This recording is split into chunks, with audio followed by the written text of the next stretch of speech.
So I don't have a presentation, unfortunately, but I think what I'll do is give you at least a bit of an introduction about myself, a little bit of background, sort of where, how I came to this, and sort of. Want me to move here? Yes, please. Right in the light. I know, but that's where the camera loves you the most. Okay. So maybe I'll put on my glasses.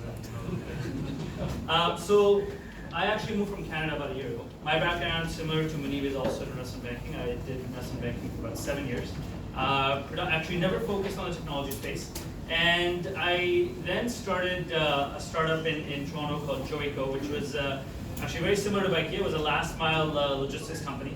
It was sort of a different model in the sense that we didn't focus nearly so much on the customers, but sort of became a business solution for the likes of Walmart, Amazon, Home Depot to essentially provide them their last mile solution from their distribution centers to the customers. Now, in that journey and it was very, very, very well defined right now in terms of where to put, at what stages you raise money from where.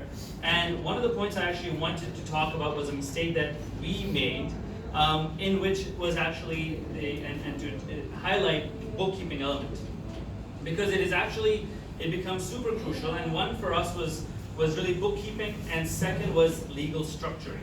And these are things that you don't sort of think about in the initial days, and it doesn't mean you have to spend days and nights pondering over it, but it does mean that there are areas that you should try to at least get good advisors, good mentors, in order to be able to help you make those decisions and guide you in those decisions, so they don't come back and bite you in the future.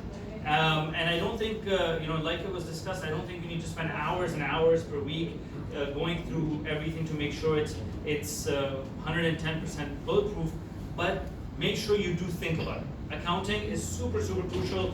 Make sure you keep everything. It's better to keep it than to not keep it. And it's to keep account of everything. And second is thinking about the legal structure of how you will make the partnership agreements, how you will make shareholder agreement when you get to that stage. But it is also important in the initial stages, for us it was at least, to think about how we're going to structure our agreements, what we're going to put in the clauses. That was one element that I thought was super crucial. And second, I think, was when we looked at sort of the exit and raising capital, we came to this, I don't know if it's an epiphany, but we sort of said, okay, there's two directions to raise capital from. One is a financial investor, and second is our strategic investors. And where we realized was a lot of benefit for us when I was at Joico was to really start focusing on the strategic investors. So to do a quick remind, where we really focused was in the logistics space, and this is where we were really disrupting, was the last mile space. And one in which really not a lot of large transportation companies, large 3PLs, the DHLs of the world, or the Airmaxes of the world were really necessarily focusing on, because it was sort of an emerging economy of a freelance economy, and combining that with last mile. It was not something that the strategic investors were sort of focusing on.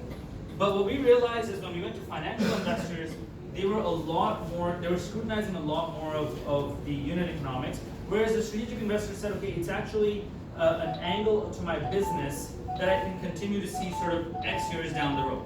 And this is where we found a lot of benefit. So we went to the DHLs of the world, the Airmaxes of the world, and we had a lot more responses from them, and the ability to get traction from them. And in order to do that, we actually positioned ourselves as an area of the business where you are really not focusing on today. We have developed expertise, and again, I think we developed expertise because we went through all the cycles before it, where we really knew our unit economics, we knew the business inside out, and we could speak smarter about last mile than they could. And we could speak smarter about how we were going to scale it than they could. And that actually worked super well for us, and it's a small angle about where to really start looking at funding when you get to that stage. Because I think everything up till sort of bootstrapping yourself, getting money from the customers, getting money from families and friends has been spoken about to some degree. But what I think is also important to keep in mind is whether it comes to an exit or fundraising, strategic investors can be super crucial for you. And actually, it's oftentimes very easy to position yourself in order to get money from them.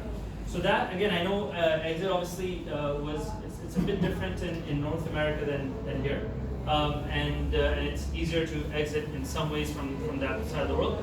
But I think actually it's not about just the exit in terms of who you raise money from. It's also from the actual capital raise. And in that, I think the value that we also got from strategic investors was having a very intelligent insight into the industry, which was also something that we benefited a lot from. Especially when you're young and you sort of have everything you have experienced is something that you have built. And there's actually oftentimes there's a lot more experience in people that can guide you and mentor you that have seen this sort of business cycle done before. And it doesn't mean that there's obviously there's parts that you will have a competitive advantage, whether you think more innovatively or whether you can actually tackle problems in a faster way. But having strategic investors allows that sort of thought process for younger investors. And this is something that we personally found very useful, having in the boardroom and having mentors that had built the DHLs of the world to actually come and say, okay guys, have you thought about X, Y, and Z? Have you actually looked at it in certain ways that we necessarily had not? And that's actually one area that I would also sort of advise, because I think a lot of the topics I want to touch on have already been touched on, so there's no, I think it's sort of useless for me to keep sort of beating the same nail. But I felt one area that was sort of good when we tried to focus on raising capital was a strategic investor. And what I would advise that you just sort of keep your ears out on focusing on. And that's normally all I have. But if you have any additional questions, I'm more than happy to take any questions. Cool. Maybe we can do that over chai and samosas. Sounds good. Cheers. Awesome. Thank you.